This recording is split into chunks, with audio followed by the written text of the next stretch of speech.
China has a lot of problems. Banks are crumbling. The real estate bubble is popping.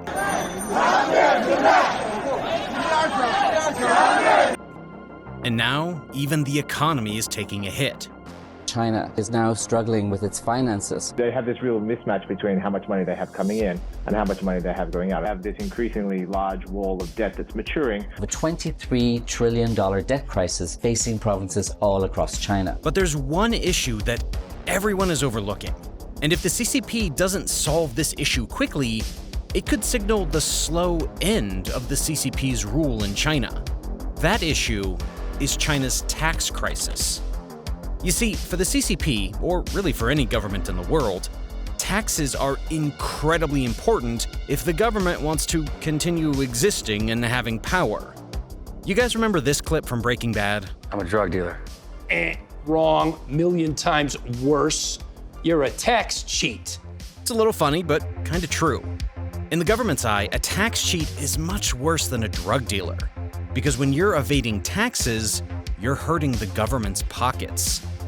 In China's case, hundreds of millions of people are evading taxes, and that has created a catastrophic tax crisis for the CCP. In fact, it is not far-fetched to say that China's tax problems among nations of its economic size are the worst we have seen in the modern day. China's taxation problem is not even just a singular matter. It is a multi-layered issue, driven by a complex web of factors. These factors include, but are not limited to, structural deficiencies in the tax system, tax evasion, corruption, and weak enforcement of tax laws. Today, we're going to dive into all of these factors and more as we analyze China's horrible tax problem and how it threatens the Asian country's future.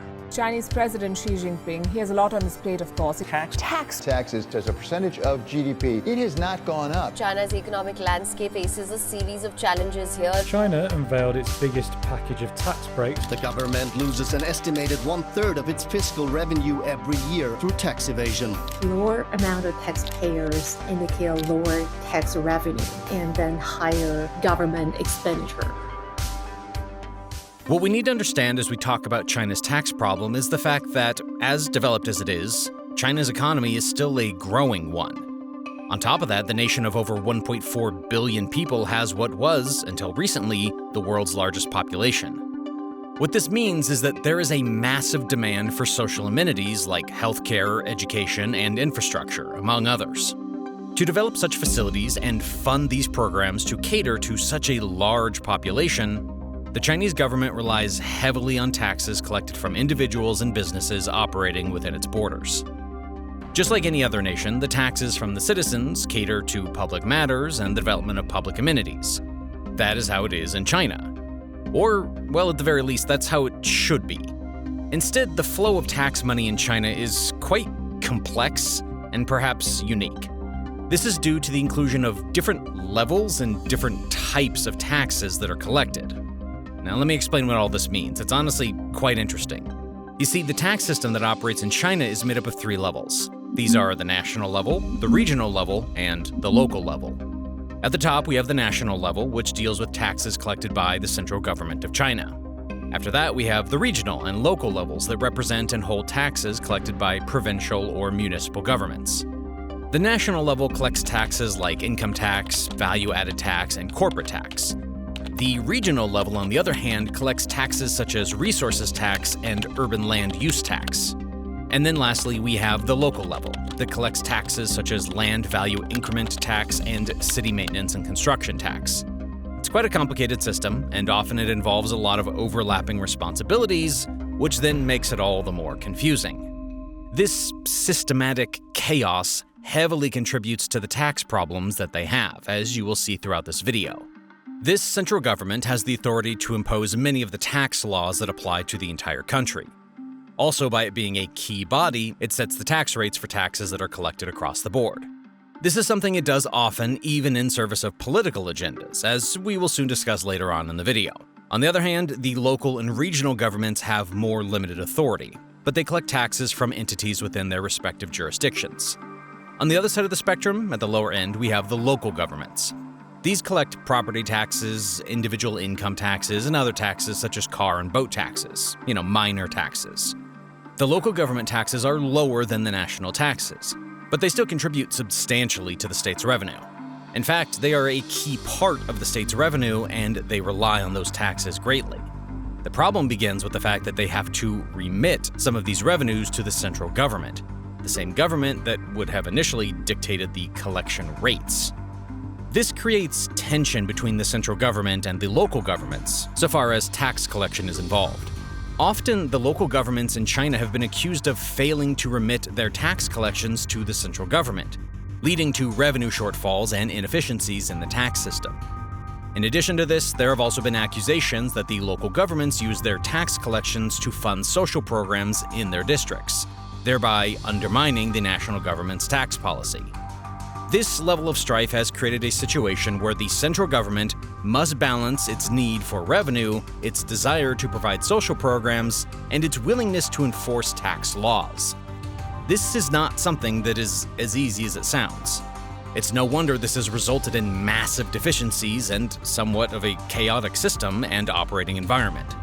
Speaking of chaos, one of the problems that has come as a result of China's taxation system is, well, a debt problem. I'm sure you are no stranger to hearing about China's debt problems, especially after everything that has been happening in the recent years. You remember this, don't you? China's debt crisis. Debt crisis. Debt crisis? Infrastructure debt is piling up, and China is increasingly juggling to keep up appearances. Have this increasingly large wall of debt that's maturing, which they'll also need to roll over or somehow refinance. Just the tip of the iceberg of a $23 trillion debt crisis facing provinces all across China. On top of all the debt that China's been experiencing, the nation's local governments have a major debt problem as well. One that has increased significantly over the past decade and added fuel to the national debt. China's local government debt problem has been growing since 2008, when the global financial crisis occurred. That global disaster seems to have been the catalyst that made everything worse. At that time, China decided to do something to help itself in the crisis. To this end, China released an economic stimulus plan worth an estimated $586 billion to stimulate its slowing economy and build new railways, communities, subways, and airports. The idea was that in these public construction phases, the entire economy would benefit and employment would be on the rise. However, $586 billion does not just magically appear out of thin air. To finance the stimulus package, local governments in China borrowed money from all kinds of sources, including state-owned banks, non-bank financial institutions, and shadow banks. Basically, if someone or something was giving a loan, they took it. As a result of this borrowing, local governments accumulated a lot of debt, some of which have been used to develop projects that have yielded little to no economic benefit. So ask yourself, if the projects themselves aren't yielding economic benefits to pay off the debt taken to finance them, then where is the money to clear the debt supposed to come from? Well, this is where taxes come into the fold. China's local and regional governments have been relying on taxation as their primary source of revenue. The very same tax revenue that is needed to clear off the mountains of debts they find themselves under. If China had a good amount of taxes to rely on, this wouldn't be a problem at all. However, they don't. Like I said in the beginning, China's tax system leaves a lot to be desired. To start with, the country's tax base has been very limited through various government instructions and laws meant to gain political popularity. At the same time, many taxpayers have been evading taxes for years. So we already have a mixture of very limited taxpayers, and among those, we have a lot of tax evasion. Think about that. It's no wonder that the tax system in China has been regarded as weak, opaque, and ineffective. Do you know what else can make weak moves? The YouTube algorithm. Please like this video and consider subscribing. That helps boost the video's reach in the face of an unfavorable, weak algorithm. I really appreciate it. Okay, back to the basics. This situation, as it is, has made it difficult for the country to collect enough revenue to cover its spending. Local governments, on top of the debt they already owe, are finding it hard to fund their existing infrastructure projects, which have resulted in more borrowing of money. This is something they have mostly done through something called local government financing vehicles. Just so we're on the same page, the local government financing vehicles are legal vehicles used by local governments to borrow money outside of their budget. The government would set up a fake investment company and sell bonds through this company to borrow money. These vehicles have been the primary way that the local governments have funded their projects. But in a way, you can also say that they have been one of the primary reasons why the debt problem in China keeps worsening, due to the ever-expanding ceiling of debts as the local governments keep borrowing. What makes these local government financing vehicle bonds so popular among investors is that they are deemed to carry implicit guarantees that the local government backing them will step in to make repayments should the vehicle default. True to form, the local governments go to great lengths to prevent local government finance vehicle defaults, as they are concerned the non-payment will sully their own creditworthiness, and make it more expensive for them to issue their own bonds.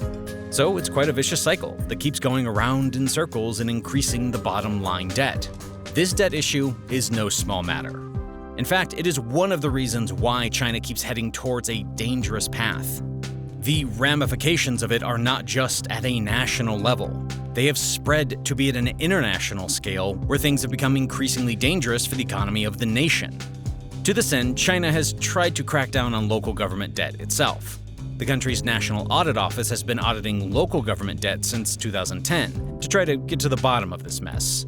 These audits, much like I've said before, have revealed that local governments in China have borrowed money to finance infrastructure projects that have not been profitable, or have been used for the development of real estate projects. This has prompted President Xi Jinping to intervene in a bid to keep the country afloat and to speak out. President Xi highlighted preventing and diffusing local government debt risks in an article focusing on economic growth and risk. He said, "It's necessary to consolidate the responsibility of provincial-level governments to prevent and resolve hidden debts, increase efforts to dispose of outstanding hidden debts, optimize the maturity structure of debts, reduce the interest burden, steadily promote the unified supervision of local government hidden debt and on-the-books debt, and resolutely curb the increase of hidden debt." Given the way that the CCP operates, you know it's a real dilemma when the president speaks out directly against certain practices. Also, to protect the status of the central government, China's finance ministry has repeatedly made it clear that local governments are responsible for their own debts, and that the central government will not come to the rescue. The central government, and by extension the CCP, will not take the blame on their own name due to the skyrocketing debt of their local governments. That says a lot about their own trust in the direction that local governments are going. To quote China's Ministry of Finance, "If it's your baby, you own it. There will be no bailout from the central government." Harsh, but, well, possibly necessary. I guess I'll leave you to be the judge of that. Another thing that's harsh is how less than 25% of you guys are subscribed. If you enjoy the video, please hit the subscribe button below. That will help make sure that you guys can watch my future videos. Now that we've spoken about how the tax system in China works and about the debt the local governments have accumulated, let's talk about something we glazed over earlier. Why exactly is China's debt revenue low? Why can't these local governments fully fund themselves and their activities without the need to borrow external amounts? Well, let's dive into that. Primarily, China's taxation problem is characterized by the country's low tax collection rates. China, quite frankly, collects very little revenue compared to its size and the size of its economy. China's tax collection rate tends to be much lower than that of other countries with economies comparable to China's. Let's talk numbers, shall we? According to CEIC data, China's tax revenue as a percentage of the nation's GDP was reported at 4.3% in March of this year. That alone marks a record decrease from the previous number of 12.6% for December of last year, 2022. In fact, when you average tax revenue as a percentage of GDP from March 1995 to March 2023, it comes down to 14.3%. That is a pretty underwhelming figure for an economy the size of China's. This is in contrast to economies like Denmark, which takes 35.5% of their GDP from taxes. Or even the US, which has almost 30% of its GDP from taxes. In comparison to these nations, not only is China not even at the global average, It is basically at half of what its peer countries take. The question becomes, why is this so? Well, in reality, the low tax revenues are partly due to structural deficiencies in China's tax system. The complicated Chinese tax system creates, well, problems regarding efficiency. For instance, the tax base in China is narrow, and the tax brackets are not well differentiated, which results in low tax revenues. Let me expand on that. In China's tax system, only a small percentage of taxpayers are subject to personal income tax, while businesses are not obligated to pay corporate tax when they report low profits, reducing overall tax revenues. These factors reduce the base of potential taxpayers significantly. It goes without saying that when the tax base is reduced, so too are the potential collectible revenues. What's one thing that is guaranteed to coexist with such a situation? I'll tell you, corruption. Poke holes into an already small bottle of water and the leakage will guarantee that you have nothing left to drink. That pretty much explains the story of China. The nation's tax system is riddled with corruption, and as expected, this has a detrimental effect on tax collection rates. Tax officials are often accused of taking bribes, which influences the outcome of tax investigations and distorts the law's implementation. And because each local government is largely left to their own devices, there is plenty of room for unscrupulous activities to take place, and this makes corruption all the more likely. This level of widespread, unmitigated corruption in Chinese society contributes to low tax collection rates and a gross disregard for the law. I can only imagine that this, unchecked, will keep poking holes into the already small pockets containing China's taxes. Adding to the factors that are currently contributing to China's taxation revenue problem is none other than tax evasion. I'm pretty sure that one or two of you may have experiences with this, so you can understand how this factor is quite a big one. Tax evasion is exactly what it sounds like, evasion of taxes, and it's a practice that violates the spirit of the tax law and is a significant challenge for China's tax officials, which inhibits China's revenue collection rates. The phenomenon is popular in many countries, as we can attribute to the nature of man, but tax evasion in China is quite substantial. It is fueled by the fact that, due to the ambiguities of China's tax system, there's a severe lack of transparency that shrouds the whole system. That then results in multiple loopholes that can be exploited for personal gain by various entities and individuals. Another of the things that makes it possible for there to be a lot of tax evasion is the nature of Chinese tax laws themselves. These laws, too, are riddled with ambiguity and areas of contention that one can cleverly exploit. Although, just like in most countries, it seems like the rich are the ones that stand to benefit the most from this. Talking about Chinese policies, let's talk about just how politics and political agendas can play into this. The CCP political agenda in itself is a big reason why China as a whole collects low taxes. You see, China's low tax policy is part of a broader government strategy to attract international businesses and investment to China. By keeping taxes low, China can offer lower production costs than other countries, thereby making its products more competitive in the global market. The basic gist of it is that the government's low tax policy also helps create favorable business environments that attract foreign investments, keeping the Chinese economy strong and growing. At the same time, the CCP always wants to create a system where they are popular with the masses and they are in favor. To this end, the central government institutes certain laws that will be favored by the people.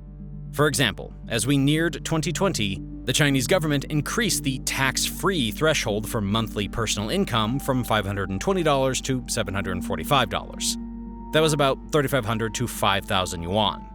What this did was to cut out a lot of low earners from paying taxes. Naturally, people were happy about this change politically, but economically speaking, it cost the nation quite a good chunk in taxes. The CCP followed this change with more tax reforms that allotted further tax deductions to be considered. These tax deductions include a wide range of household expenses like school fees, healthcare, and care for the elderly. It also included an element of mortgage interest relief. So think about it. The CCP cut down the number of taxpayers, and then they included several concessions for the existing taxpayers. Quite the chaotic mess, as you can see. To put it all into perspective, the number of people that were now required to pay no tax at all was about 80 million people. That's similar to having the entire state of California, Texas, and Florida being absolved from paying taxes. Imagine what that toll would do to the US. To add to this mental picture that you have, consider that because of these CCP tax rules, an additional 65 million people are now paying 70% less in personal income. That, ladies and non-ladies, is like absolving the entirety of France from paying taxes. This just gives you a picture of the severity of China's tax problems. This reduction in personal income tax leaves the nation reliant on indirect taxes, such as value-added tax, to try and have a healthy tax base. And just so we're all on the same page, indirect taxes are taxes levied on goods and services that are consumed in the economy. What the Chinese government then does is use VAT to tax all stages of production and distribution, from raw materials to the final consumer. As you can probably understand, that type of tax is easier to collect and enforce, because it's collected at each stage of production and the distribution phase. Also, because it's more targeted at businesses rather than individuals, there's a level of consistency and uniformity to it, something that is not quite offered by the personal income taxes. The problem, however, is that despite this policing of indirect taxes, they can't quite fill out the chasm that is left after cutting down on people's personal taxes. So because of this situation, fueled by political motives, China keeps having to reduce taxes, and all that does is just adds to the peril of the matter. So what is clear in this matter is this: China is having a problem, a big problem, and that is fueling the collapse of what until now has been one of the most impressive economic models in history.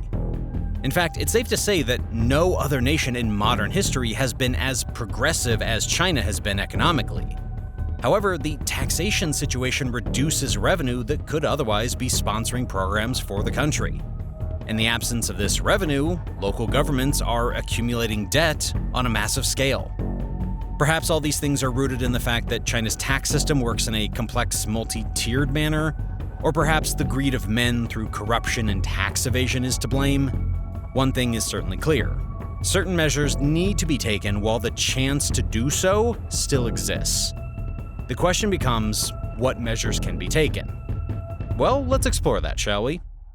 To stop suffering from this problem and create a better future for the nation, the first action that is needed is for the Chinese government to make adjustments that will widen the tax base. This can begin by making sure that all taxable people are included in the tax regime, without exception. Do you remember when I said about how it's currently like China has excluded California, Texas, and Florida from paying taxes? Yeah, all of them need to get back to paying their fair share. Along with this, as unpopular as it might be for a while, China needs to eliminate tax incentives and improve the tax bracket differentiation amongst its own populace.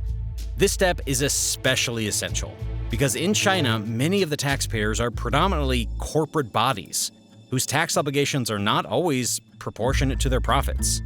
And similar to the step, tax evasion needs to be stopped in its tracks. This can be done by strengthening the audit process, implementing stricter penalties for tax evasion, and improving coordination between the central and local tax departments.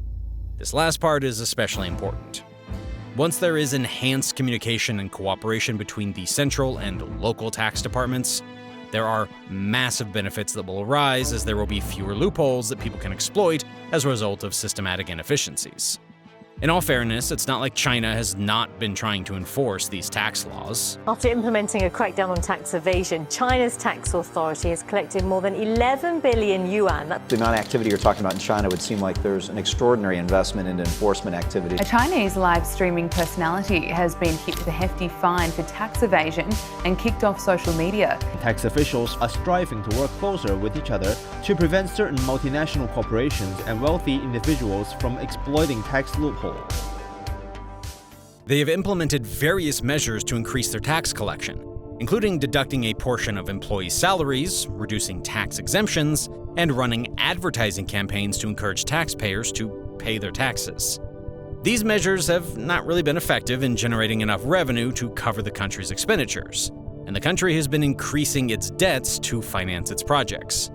However, a step in the right direction was in 2021. When Chinese live-stream shopping influencer Huang Wei, known as Via, was fined a $210 million penalty for tax evasion after having been found guilty of massive tax evasion.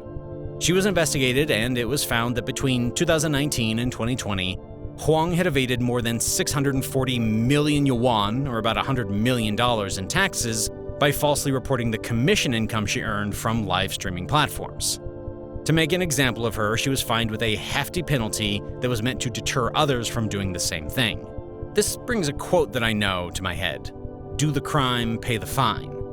If Chinese authorities keep pressing indiscriminately like this will minimize the number of people who are evading taxes, as everyone will know just how hefty the penalties are. Moving on. Remember when I said that China's tax system is riddled with ambiguities and loopholes? Well, that too is an area that can be fixed. China's government must improve anti-corruption measures by instituting intensive training programs for tax officials and developing IT systems to enhance transparency. This will not only make keeping track of things easier, but it will reduce the blurred lines that so often are used in the avoidance of tax payments.